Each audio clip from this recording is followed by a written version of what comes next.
열왕기상 18장 1절에서 18절까지의 말씀입니다. 열왕기상 18장 1절에서 18절까지의 말씀입니다. 구약성경 546면에 있습니다. 열왕기상 18장 1절에서 18절까지의 말씀을 한 절씩 교독하도록 하겠습니다. 제가 먼저 읽겠습니다. 많은 날이 지나고 제3년에 여호와의 말씀이 엘리야에게 임하여 이르시되 너는 가서 아합에게 보이라. 내가 비를 지면에 내리리라. 그때 사마리아에 기근이 심하였더라. 아합이 왕궁 맡은 자 오바댜를 불렀으니 이 오바댜는 여호와를 지극히 경외하는 자라.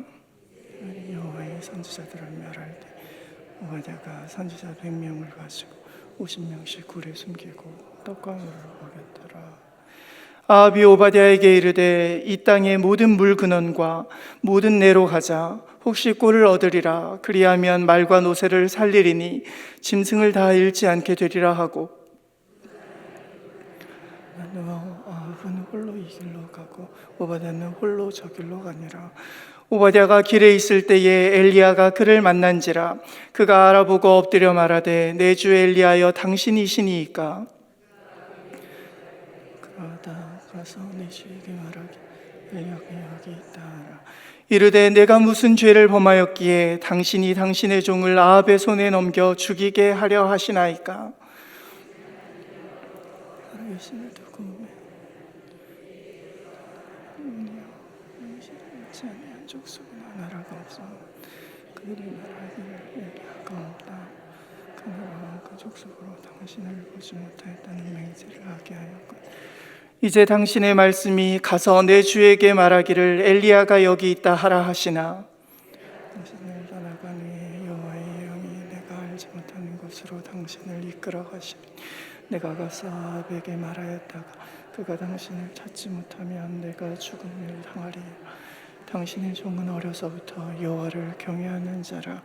이세벨이 여호와의 선지자들을 죽일 때에 내가 여호와의 선지자 중에 100명을 50명씩 굴에 숨기고 떡과 물로 먹인 일이 내 주에게 들리지 아니하였나이까. 당신의 말씀이 가서 그리하면 그가 나를 죽이리이다. 엘리야가 이르되 내가 섬기는 만군의 여호와께서 살아계심을 두고 맹세하노니 내가 오늘 아합에게 보이리라. 그래서 아합을 만나 그에게 아합이 엘리야를 만나러 가더라. 엘리야를 볼 때에 아합이 그에게 이르되 이스라엘을 괴롭게 하는 자여 너냐. 이스라엘을 괴롭게 한 것이 아니라 당신과 당신의 아버지의 집이 괴롭게 하였으니 이는 여호와의 명령을 버렸고 당신이 바알들을 따랐음이라. 아멘. 제가 20대 초반에 봤던 인터넷에서 봤던 내용으로 기억을 하는데요. 그때는 싸이월드라는 게 이렇게 유행을 해가지고 봤던 글로 기억을 하는데요. 알고 보니까 유정옥 사모님이 쓰신 에세이에 나오는 글이었습니다. 제가 좋아하는 내용이라 잠깐 소개해드리겠습니다. 그 에세이의 내용입니다. 친정 어머니가 들려주셨던 이야기다. 3마리의 쥐가 있었단다. 한 마리는 하수구로 떠내려오는 밥알이랑 음식물 찌꺼기를 건져 먹으며 살았지. 추운 겨울에 그것들을 더러운 물에서 건져 먹으려니 쥐의 털은 물에 젖어 꽁꽁 얼어붙었어. 그래도 그 쥐는 매일 달달 떨면서 그곳에서만 살다가 죽었지. 다른 한 쥐는 온몸에 똥을 뒤집어 쓰고는 냄새나는 똥통에서 똥냄새를 풍기며 살았지. 또 다른 한 쥐는 쌀 곡간에서 살았어. 사시사철 넘쳐나는 하얀 쌀을 마음껏 먹고 졸음이 오면 따뜻하고 깨끗한 쌀가마니 위에서 쿨쿨 늘어지게 잠을 잤단다. 얘야, 쥐가 다니는 길이 따로 정해져 있니? 내가 말했다. 아니요. 그래, 하수구에 살던 쥐가 곳간에 가면 절대로 안 된다고 길이 정해져 있는 것이 아니다. 그래도 하수구에 사는 쥐는 일평생 그 하수구를 떠나지 못한단다. 더러운 물에 떠내려오는 밥 알갱이를 주워 먹지 못하면 배고파 죽을까봐 못 떠나고 달달달 떨면서 살다가 죽는 거야. 똥통에 있는 쥐도 마찬가지야. 더럽고 냄새나는 것을 견딜 수 없으면서도 그곳을 떠나지 못하지. 왜 못 떠나지? 그 쥐도 그곳을 떠나면 죽을까 봐서요. 그래, 언제라도 내가 있는 곳이 하수구나 똥통같이 더럽고 냄새나는 곳이거든 다른 곳으로 가거라. 사람에게도 가는 길이 정해져 있는 것이 아니다. 그곳을 떠나면 금방 죽을 것 같아도 떠나라. 깨끗한 길을 계속 찾아 살거라. 깨끗한 길에서도 결코 절대로 죽지 않는단다 라는 내용입니다. 우리는 이런 이야기를 들으면 가슴이 뛰기도 합니다만 눈에 보이는 현실 앞에서 이내 좌절을 경험하기도 합니다. 특히나 인생의 기근의 때를 만나면 혹여나 그 현실이 어찌할 수 없는 건강의 문제라든지 아니면 재정의 문제라든지 불가항력적이라 여겨지는 여러 상황들 앞에서 그 자리에 털썩 주저앉아 버리게 되는 것이죠. 마치 예수님께서 베드로에게 하신 말씀처럼 내가 젊어서는 스스로 띠띠고 원하는 곳으로 다녔거니와 늙어서는 너의 팔을 벌리리니 남이 너에게 띠띠우고 원하지 아니하는 곳으로 데려가리라 말씀하신 바와 같이 어느 순간 이건 아닌데 하면서도 주께서 허락하시는 곳이 이곳인가 보다 체념하기도 하고요. 또 남은 절반은 여태껏 발견하지 못하였던 그 소명을 그 주께서 머물게 하신 곳 가운데서 비로소 깨닫는 일이 삶 가운데서는 얼마나 많이 일어나는지 모릅니다. 오늘 본문의 오바댜가 그러하지 않았을까 하고 생각합니다. 오바댜에 대해서 우리가 알 수 있는 사실이라고는 사실 오늘 본문에서 몇 구절 되지 않습니다. 성경이 기록하고 있는 오바댜의 프로필이라고 한다면 당연히 그 오바댜서의 오바댜는 아니고요. 오늘 본문의 3절에서 나오듯이 그는 북이스라엘의 왕 아합 왕의 때에 왕궁을 맡은 자였습니다. 그리고 동시에 여호와를 지극히 경외하는 자였다고 성경은 그에 대해서 기록하고 있습니다. 뭔가 앞뒤가 맞지 않는 것 같은데요. 우상 숭배의 최고봉을 달렸던 그 아합의 곁에 여호와를 지극히 경외하였던 오바댜가 국내 대신, 그러니까 내무부 장관 정도 될까요? 그렇게 있는 것입니다. 최측근으로 머물고 있는 것입니다. 성경은 그 아합 왕에 대하여서 기록하기를요, 제가 열왕기상 16장 30절부터 읽어드리겠습니다.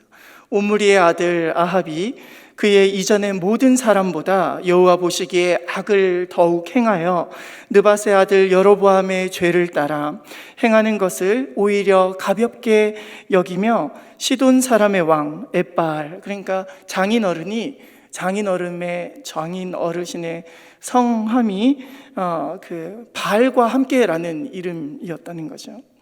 그 엣바알의 딸 이세벨을 아내로 삼고 가서 바알을 섬겨서 예배하였다라고 나오고요. 또 그 북이스라엘의 수도 사마리아에 건축한 바알의 신전 안에 바알을 위하여 제단을 쌓았다라고 기록하고 있고요. 또 아세라상을 만들었으니 그는 그 이전에 이스라엘의 모든 왕보다 심히 이스라엘 하나님 여호와를 노하시게 하였다라고 기록하고 있습니다. 그런 악함으로 인하여서 열왕기상 17장의 1절은 이렇게 말씀합니다. 디셉 사람 엘리야가 아합에게 말하되 내가 섬기는 이스라엘의 하나님 여호와께서 살아계심을 두고 맹세하노니 내 말이 없으면 수년 동안 비도 이슬도 있지 아니하리라 라고 말씀합니다. 얼마나 가문 상황일까요? 그렇게 오늘 본문 18장 1절 말씀은 많은 날이 지나고 3년이 되었다 라고 말씀합니다. 우리 성도님들께서 잘 아시듯이 3년 6개월 동안 비가 오지 않는 상황이었다는 말씀입니다. 이슬도 내리지 않았다니까 얼마나 가물었을까요? 농경사회에서 비가 내리지 않는다는 것은 산업 구조가 망한 것입니다. 그것도 한두 해가 아니라 3년이 넘었다는 것은 첫 때는 어느 정도 버틸 수도 있었겠죠. 그런데 버티다가 이제는 버틸 힘조차 없는 것이죠. 요즘 유튜브를 보면 이 말씀이 남의 이야기가 아닌 것을 체감하시는 분도 계실 테고요. 네, 요즘 유튜브에 유행하는 컨텐츠가 있습니다. 그게 무엇이냐면은 지역별로, 그러니까 번듯한 지역들, 근데 그 유튜버가 취재하는 것이 무엇이냐면은 상가의 공실들입니다. 멀쩡한 상가, 임대한 상가, 상가의 공실이 얼마나 되는가라는 것을 보는데, 그거를 보는 사람들도 많고요. 그리고 또 한두 사람이 그거를 이렇게 찍는 것이 아니라 심지어 이제는 뉴스에도 많이 나오고요. 그렇습니다. 분양이 되지 않은 곳, 그리고 심지어 어느 도시는 아예 텅 비어 있습니다. 그런 유령 도시 같은 컨텐츠가 우후죽순 생겨나고 있는 것을 우리도 볼 수가 있는 것이죠. 다만 이스라엘의 꼴통 왕의 시기에 일어난 일이 아니라 지금 이 시대에도, 이 나라에도, 아니 온 세상이 이렇게 기근이 든 것처럼 작게는 코로나 팬데믹 전후로, 크게는 전쟁의 소식을 통하여서 우리도 체감하는 기근의 때와 같이 느낀다는 것입니다.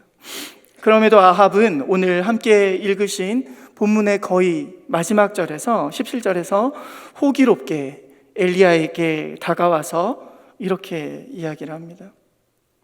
이스라엘을 괴롭게 하는 자여 너냐, 이렇게 이야기를 하는 것이죠. 그렇게 자신의 잘못을 모르고 있는 상황이었다는 것이죠. 물론 뻔뻔할 수도 있겠지만 뭐가 문제인지 모르고 있는 것입니다. 왕으로서 자신만 더럽힌 것이 아니라 이스라엘 모든 백성을 타락시키고 그 하나님께서 사랑하시는 백성을 하나님께로부터 멀어지게 함으로써 이 모든 환난의 상황을 자초하였다는 것을 깨닫지 못하고 있는 것이죠.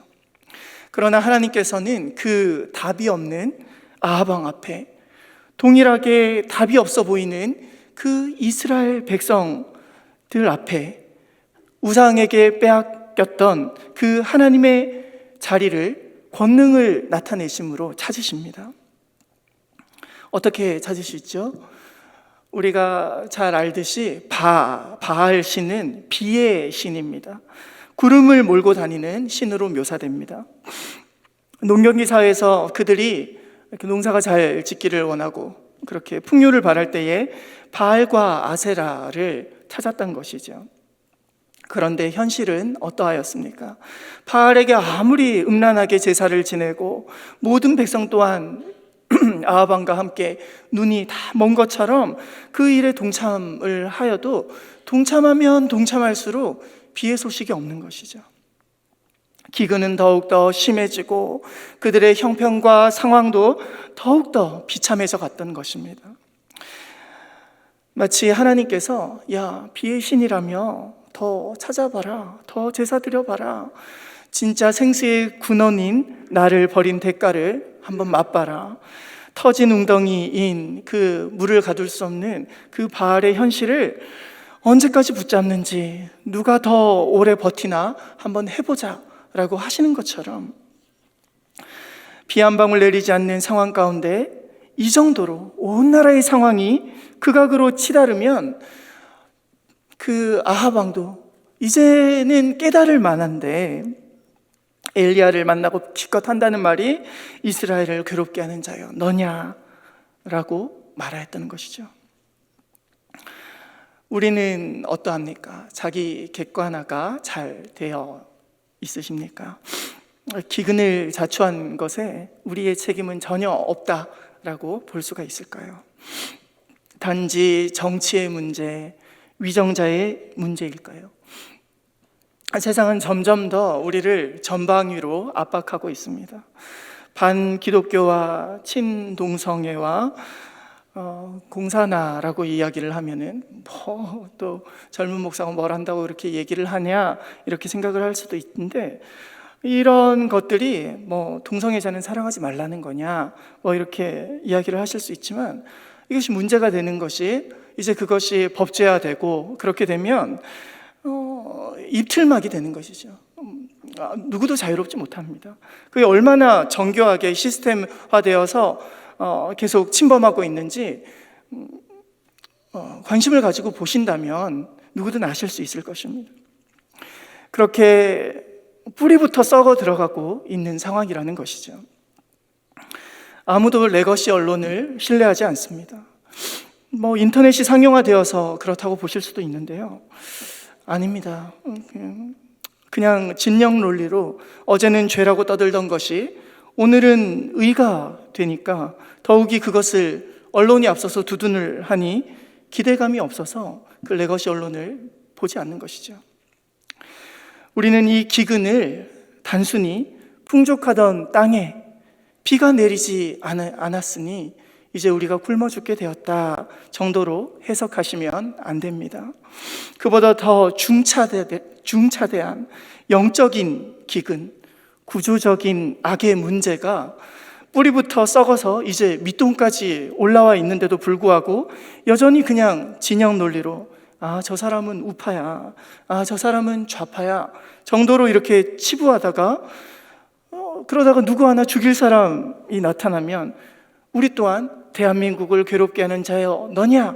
라고 우리 또한 깨닫지 못하고 그렇게 살아간다면 멸망을 자초할 수밖에 없는 상황이라는 말씀이죠. 우리 하나님께서는 요엘서 2장에서 여호와의 말씀에 너희는 이제라도 금식하고 울며 애통하고 마음을 다하여 내게로 돌아오라 라고 권고하십니다.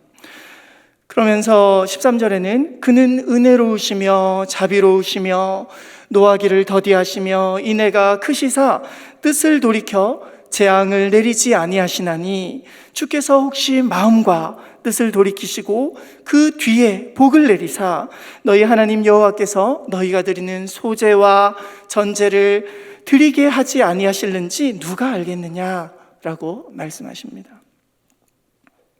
그 해답에 대해서 바로 이어서 나오는 구절은 설명하고 있는데요, 너희는 시온에서 나팔을 불어 거룩한 금식일을 정하고 성회를 소집하라 라고 말씀합니다. 결국은 영적인 문제였다는 것이죠. 그렇게 오늘 본문은 단순히 3년 6개월이 아니라 결국은 그 3년 6개월의 기간이 지나면서 생사를 오가는 아사의 순간에 그러함에도 불구하고 우리에게 소망을 보여주고 있습니다. 마침내 때가 되자 하나님께서 엘리야를 통하여서 명령하시는 것이죠. 18장 1절을 제가 읽어드리겠습니다. 많은 날이 지나고 제3년에 여호와의 말씀이 엘리야에게 임하여 이르시되 너는 가서 아합에게 보이라. 내가 비를 지면에 내리리라. 엘리야는 죽음을 두려워하지 않고 하나님께서 명령하신 대로 아합에게 나아갑니다. 그때의 상황을 성경은 부연 설명하고 있는데요, 2절 말씀은 이르기를 엘리야가 아합에게 보이려고 가니 그때에 사마리아에 기근이 심하였다라고 말씀합니다. 당연한 것이죠. 3년 6개월 동안 비가 오지 않는 상황 가운데서 사마리아에 기근이 심하니까 아합 왕은 왕궁을 맡은 자, 오늘 본문의 주인공인 오바댜에게 5절 말씀을 통하여서 이 땅의 모든 물근원과 모든 내로 나아가자. 혹시 꼴을 얻으리라. 그리하면 말과 노새를 살리리니 짐승을 다 잃지 않게 되리라 라고 명령합니다. 말과 노새를 먹이러 가자라고 하는 것이 그렇게 막 나빠 보이지는 않는데요, 사실 생각을 해보면은 아합 또한 오로지 관심을 가지는 것이 전쟁에 쓰이는 말과 자기의 산업을 유지하는 노새였다는 말씀이죠. 나라가 이 꼴인데도 자기 생각밖에는 하지 않는 것입니다. 그렇게 6절은 두 사람이 두루 다닐 땅을 나누어서 아합은 홀로 이쪽 길을 선택하고 오바댜는 홀로 저 길로 가는 가운데 엘리야가 그 둘 중에 먼저 오바댜를 만나게 되었다라고 말씀합니다. 그때 오바댜는 엘리야를 알아보고 7절에서 말하죠. 내 주 엘리야여 당신이시니까 라고, 내 주라고 엘리야를 호칭합니다. 하지만 엘리야는 8절에서 바로 이렇게 대답합니다. 그러하다, 그래 내가 엘리야다. 가서 너의 주에게 말하기를 엘리야가 여기 있다 하라라고 말합니다. 네. 물론 뭐 이렇게 목회자들이 이렇게 세세한 것까지 막 들어서 거기에 대해서 막 의미를 부여하고 거기에 대해서 불편하실 수도 있으시겠지만 내 주 엘리야라고 하였는데 엘리야의 반응이 마치 아니 너의 주 아합에게 말하라 라고 이렇게 말씀하는 것 같은 상황이었다는 것이죠. 상황에 맞게 그냥 자연스럽게 받아들이면 될 걸 왜 굳이 꼬아서 해석하느냐 이렇게 생각하실 수도 있는데요. 그 뒤에 보면은 더 부연 설명을 하도록 하겠습니다. 오바댜는 그 이름부터 찐 신앙인이라는 것을 알 수가 있습니다. 이름의 뜻은 여호와의 종이었습니다. 오바댜의 이름의 뜻이 뭐라고요? 여호와의 종이었습니다. 그렇지만 악한 왕 아합의 종으로 살아가고 있는 것이지요. 오바댜의 행적은 오늘 본문에 잘 드러나듯이 여호와를 지극히 경외하는 자로서 그렇게 4절 말씀에는요, 이세벨이 여호와의 선지자들을 멸할 때에 오바댜가 선지자 100명을 데리고 50명씩 굴에 숨기고 떡과 물을 먹였더라라고 말씀합니다. 기근의 때에 음식도 찾기가 힘든데 물까지도 먹였다라고 나와 있습니다. 더욱이 12절 마지막 부분은 그 오바댜 스스로 자신을 소개하기를 당신의 종은 어려서부터 여호와의 종이라는 그 이름의 뜻과 같이 여호와를 경외하는 자라 라고 하면서 13절에 다시금 그 내가 이세벨의 눈을 피해서 이렇게 하였던 것을 내 주는 듣지 못하였습니까? 라고 하면서 자신을 변호하고 있는 것이죠. 이세벨 여왕은 실로 대단하였는데요, 눈에 보이는 여호와의 선지자들만 그렇게 죽였을 뿐만이 아니라 10절, 오늘 본문의 10절 말씀을 보시면 당신의 하나님 여호와께서 살아계심을 두고 맹세하노니 내 주께서 사람을 보내어 엘리야 당신을 찾지 아니한 족속이나 나라가 없었다라고 말씀합니다. 그러니까 오히려 선교사를 파송해서 복음을 전하는 것이 아니라 엘리야를 잡아 죽이려고 그렇게 온 나라를 회회를 샅샅이 뒤졌다는 것이죠. 단순히 이렇게 목숨이 오가는 상황임을 엘리야도 누구보다도 잘 알고 있었습니다. 하지만 그는 하나님께서 명령하셨기 때문에 단숨에 목숨을 걸고 오늘 본문의 시작에서 아합을 만나러 가는 대단한 신앙임을 우리는 익히 알고 있습니다. 하지만 엘리야의 눈에 비록 적과 동침하는 듯한 그런 악한 정권의 하수인 정도로 그렇게 보였을지는 모르지만 실상은 그 악한 왕 아합 밑에서 최선을 다하며 얼마나 인정을 받았겠습니까? 얼마나 인정을 받아서 그 자리까지 올라갔겠습니까? 그렇게 그 자리에서도 못 본 척할 수 있는데 최선을 다하여서 또 여호와를 경외하였던 오바댜의 모습이 실상은 더 대단하지 않습니까? 왕궁의 살림을 담당하는 직분으로 그렇게 자신의 자리를 사용하여서 눈에 띄지 않게 100명의 선지자를 먹이는 일은 실로 언제 발각되어 죽어도 이상하지 않은 상황이었다는 것이죠. 그러나 다음 장을 보시면 19장 14절에서는 이렇게 기록하고 있는데요. 엘리야의 안중에 오바댜는커녕 그가 살려둔 100명의 선지자들도 없었던 것 같습니다. 제가 열왕기상 19장 14절 말씀을 읽어드리도록 하겠습니다. 자막 띄워주시면 감사하겠습니다. 그가 대답하되 내가 만군의 하나님 여호와께 열심히 유별하오니, 엘리야의 이야기죠. 이는 이스라엘 자손이 주의 언약을 버리고 주의 제단을 헐며 칼로 주의 선지자들을 죽였음이오며 오직 나만 남았거늘 그들이 내 생명을 찾아 빼앗으려 하나이다 라고 엘리야는 하나님께 이렇게 하소연합니다. 오직 나만 남지 않았습니까? 하나님께서 그 뒤에 또 7,000명을 바알에게 무릎 꿇지 않은 자를 남겨두었다라고 말씀하시는데, 그 오바댜의 말도 안중이었고 오바댜도 이렇게 무시하였던 것을 알 수가 있는 대목이죠. 오바댜는 아까 함께 보셨던 말씀처럼 내가 이 선지자들을 목숨이 위태로운 상황 가운데서도 이렇게 먹인 것, 마시게 한 것, 그 일이 내 주에게 들리지 아니하였나이까 라고 하소연을 하듯이 그렇게 자신의 생명을 살려달라고 간청하고 있는 상황인 것이었죠. 그것이 자랑이라고 이야기를 하고 있는 것이 아닙니다. 그 오바댜 또한 북한의 지하교회 성도들과 같이 언제 발각될지 모르는 그 위기 앞에서 신앙을 지키고 있는 상황이었다는 말씀이죠. 그러한 그에게 당연한 하나님의 명령이지만 엘리야는 이렇게 명령합니다. 열왕기상 18장 8절 말씀입니다. 그가 그에게 대답하되 그러하다 가서 내 주에게 말하기를 엘리야가 여기 있다 하라 라고 말씀합니다. 네, 자막 띄워주시면 감사하겠습니다. 18장 8절에서는 엘리야가 여기 있다 하라고 이야기하라 라고 명령합니다. 우리의 눈에는 이것도 어색할 것이 없죠. 왜냐하면 하나님께서 명령하신 것이니까. 그런데 오바댜의 반응이 네? 이렇게 하라고 말씀이십니까? 정말 그렇게 하라고 말씀이십니까?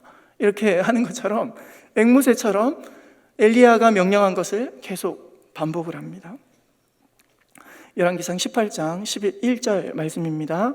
이제 당신의 말씀이 가서 내 주에게 말하기를 엘리야가 여기 있다 하라 하시나. 열왕기상 18장 14절 말씀입니다. 이제 당신의 말씀이 가서 내 주에게 말하기를 엘리야가 여기 있다 하라 하시니 그래야 하면 그가 나를 죽이리다 라고 고백을 합니다.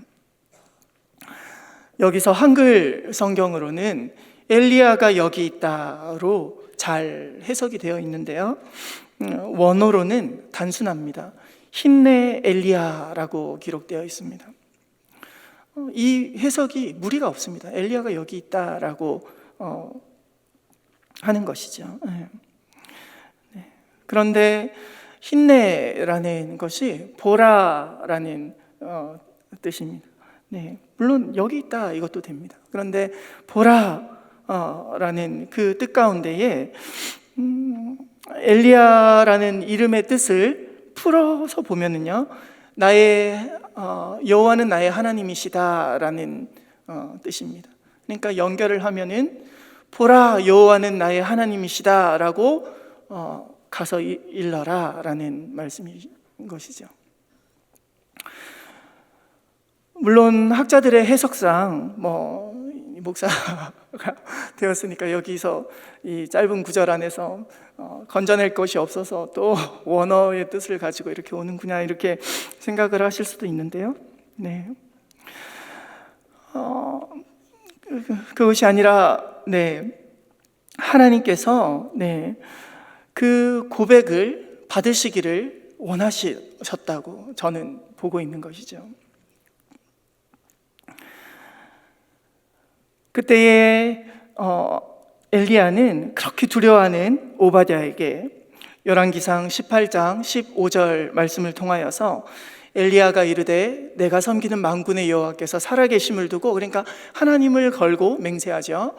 맹세하노니 내가 오늘 아합에게 보이리라. 걱정하지 마라. 너 죽지 않게 할게. 내가 오늘 아합에게 보이겠다. 가서 전하여라 라고 말을 합니다. 네. 그러니까 믿음을 요구하는 상황이었다는 것입니다. 왕께 아뢰인다 하더라도 하나님께서 엘리야를 그들의 손에 나를 맡기지 않을 뿐더러 너도 맡기지 않을 터이니 가서 이야기하라 라고 하시는 것이죠. 이렇게 엘리야가 오바댜를 안심시키기도 하였지만 우리가 주목할 것은 비록 우리가 지켜왔던 우리 또한 우리가 지켜왔던 우리의 신앙의 미천이 우리의 각박한 현실을 통하여서 다 우리의 미천이 드러나고 또 언제 어떻게 될지도 모르는 그러한 우리의 상황 가운데서도 마태복음 10장 32절에서 33절까지의 말씀은 이렇게 기록하고 있습니다.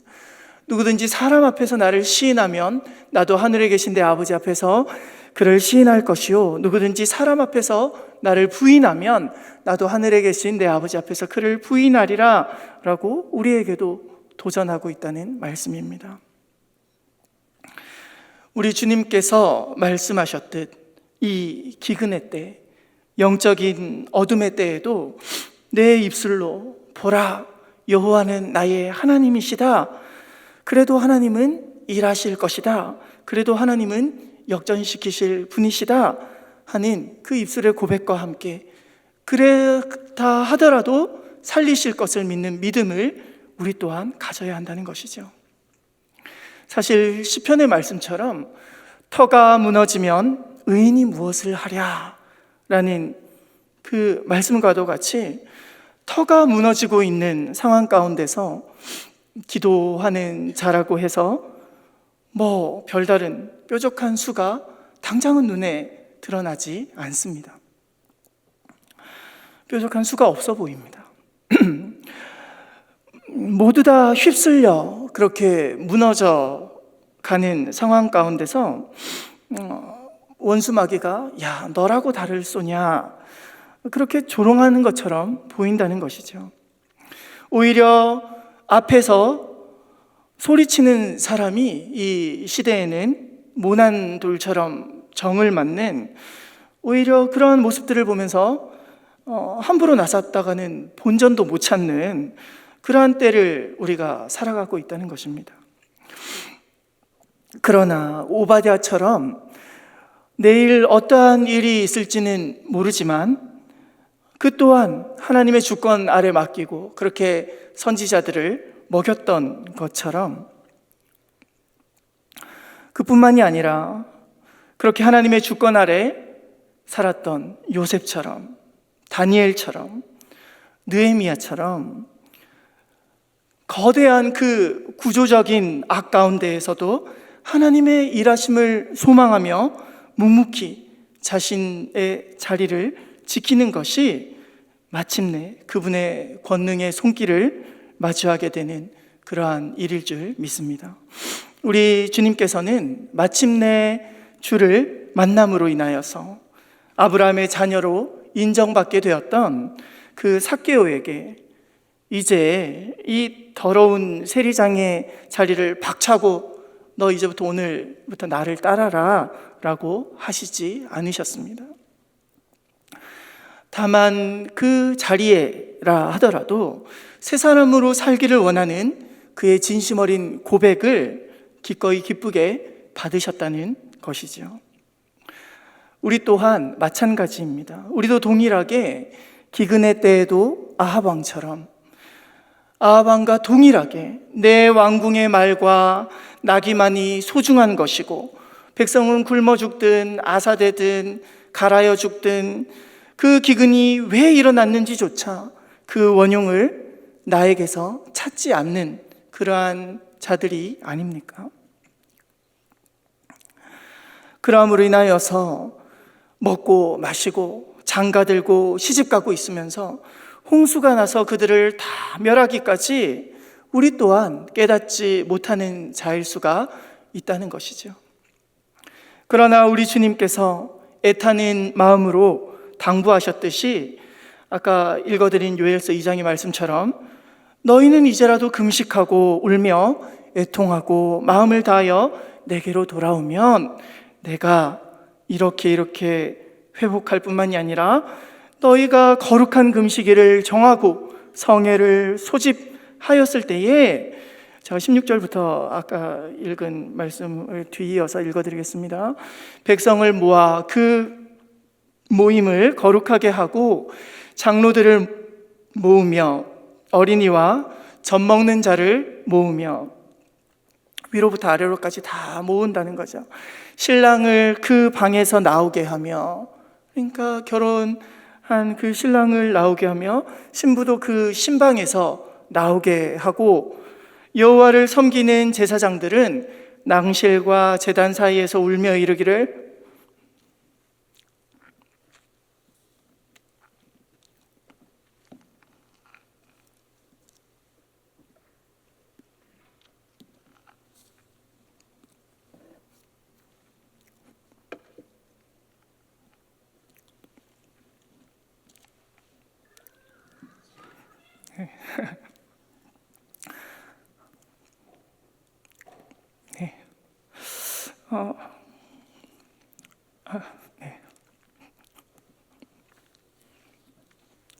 너무 길어져서 죄송합니다. 여호와여, 주의 백성을 불쌍히 여기소서.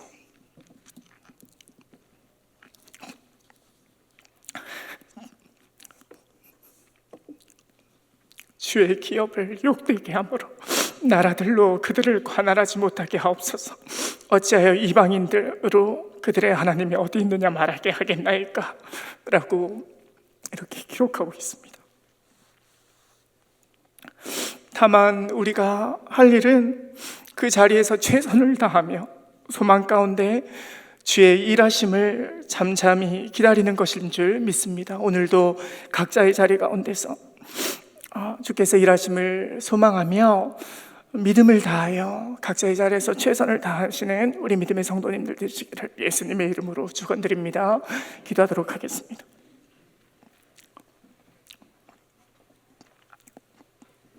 사랑의 아버지 하나님, 오늘도 여전히 연약하며 또 아방이랑 한치도 다를 것 없이 내 목장의 말과 나귀를 위하여서 애쓰고 분투하며 살아가는 우리들이지만, 심지어 그 원흉의 화살을 남에게 돌리는데 익숙한 우리들이지만, 그럼에도 불구하고 그 어려운 상황 가운데서 주님을 바라봄으로, 또한 주를 소망함으로 언제 어떻게 되어도, 언제 죽임을 당하더라도 이상하지 않는 때에 그렇게 신앙을 지켰던 오바댜처럼, 심지어 엘리야의 눈에는 내통하는 자, 그냥 그 수하에서 머무는 자, 그리고 자기 한문 부지하기 위하여서 그렇게 얄팍하게 살아가는 자로 보였을지는 모르나, 하나님께서 귀하게 여기셨던 그 오바댜처럼 우리 또한 오해를 받을 수도 있고, 우리 또한 미친놈이라고 손가락질을 받을 수도 있고, 무난 돌이 정을 맞는 것처럼 앞에 나서기를 두려워하는 자일 수도 있으나, 그럼에도 불구하고 주의 말씀을 의지함으로 인하여서 보라, 여호와는 나의 하나님이시다 라고 고백하는, 가서 아합에게 그렇게 일러라 라고 명령할 때에 우리 또한 그 말씀을 바탕으로 우리가 해야 할 일이 무엇인지 찾으며 주를 기쁘시게 하는 귀한 성도들 다 되게 하여 주시옵소서. 나라를 위하여서 기도하게 하시고 또한 교회를 위하여서 기도하게 하실 때에 하나님께서 이 말세지만을 당한 시기 가운데에서도 우리 교회를 지키시고 우리 원로 목사님과 담임 목사님을 지키시며 또한 이 나라를 지켜주시는 주님의 은총을 우리가 모두 보며, 단순히 손가락질하거나 비난하거나 그렇게 화살을 돌리는 것이 아니라 우리 모두가 한 배를 탄 그러한 노젓는 자와 같이 그렇게 한 방향으로 주님 앞에 나아가는 우리 모든 교회, 우리 모든 성도 다 되게 하여 주시옵소서. 감사를 드리며 존귀하신 예수 그리스도 이름으로 기도드리옵나이다. 아멘.